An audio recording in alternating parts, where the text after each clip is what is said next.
Имплементациите на договорите со соседните земји ќе бидат дел од условите доколку Македонија на 17 октомври го добие посакуваниот датум за преговори.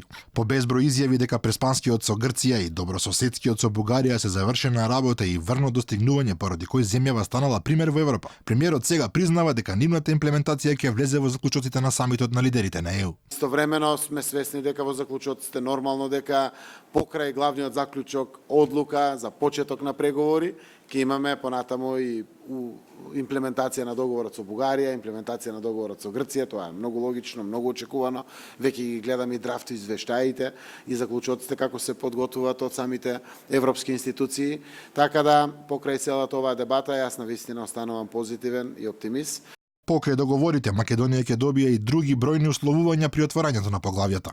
Синоќа подпредседателот на ВМРО ДПМН Николовски, изразувајќи сомнеж дека преговорите ќе започнат во декември, напомена дека треба да се исполнат предусловите испорачени од германскиот Бундестаг, за кој владата нема капацитет да ги заврши во краток период. Најкритичен е делот со правосудството, при што ЕУ би можела да ни наметне така наречен правосуден борд за да можеме во период од 2 години да ги спроведеме најнеопходните реформи.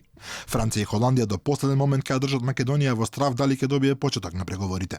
Според извори од Советот на Европската унија, Франција нема јавно да ја дефинира својата позиција најрано до самитот за општи работи на 15 октомври во Луксембург, а можеби дури и до самитот на лидерите на ЕУ 2 дена подоцна, кога претседателот Емануел Макрон лично ќе соопшти дали ќе го добиеме датумот.